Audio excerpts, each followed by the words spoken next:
चीन एक ऐसा धोखेबाज देश है जिस पर गलती से भी भरोसा नहीं किया जा सकता। और ऐसा कहने वाला कोई एक देश नहीं बल्कि कई देश हैं जो चीन की चालबाजी का शिकार हुए हैं। लेकिन चीन अब भी अपनी हरकतों में सुधार करने पर विचार नहीं कर रहा, बल्कि वो लगातार चालबाजियां कर रहा है। चीन ने पैंगोंग झील इलाके से सैनिकों की वापसी पर सहमति जताई, लेकिन उसने दूसरे इलाकों में मोर्चा संभाल लिया। चीन ने अब वेस्टर्न थिएटर कमांड में रॉकेट लॉन्चरों की तैनाती की है।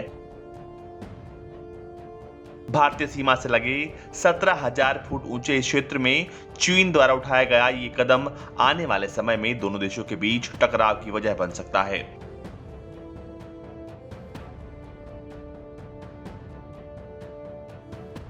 हालांकि चीन की चालबाजियों का सिलसिला पुराना है और इसी वजह से भारत के साथ सीमा पर कई महीनों तक विवाद भी चला, हिंसक झड़पें भी हुई। विवादों को सुलझाने के लिए दोनों देश बातचीत की टेबल पर भी आए।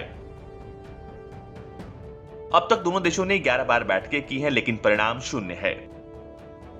बातचीत में चीन ने विवादों के समाधान पर सहमति जताई तो थी, लेकिन अपनी हरकतों में उसने जरा भी सुधार नहीं किया।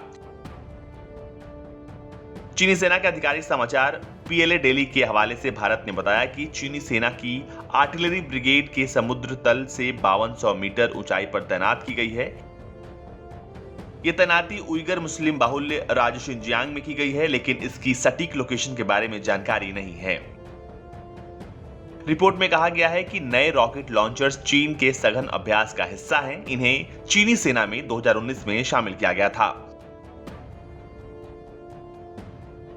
वहीं हांगकांग के साउथ चाइना मॉर्निंग पोस्ट ने अपनी रिपोर्ट में कहा है कि पीएलए दिल्ली ने इन हथियारों की फायरिंग रेंज का खुलासा नहीं किया है, मगर इसका जिक्र जरूर किया है कि यह सिस्टम लॉन्ग रेंज रॉकेटों का है जो 12 इंच या उससे बड़े रॉकेट से ले जा सकता है। इससे 100 किलोमीटर तक के टारगेट को निशाना बनाया जा सकता है। रिपोर्ट में पीएलए की आर्टिलरी कॉर्प्स में इंस्ट्रक्टर रहे सोंग जोंगपिंग के हवाले से कहा गया है कि लॉन्ग रेंज मिसाइल के जरिए भारत को टारगेट किया जा सकता है। इस रिपोर्ट में यह संकेत मिलता है कि सर्दियां कम होते ही चीन ने इलाके में अपनी सेना और हथियारों की तैनाती में इजाफा कर दिया है।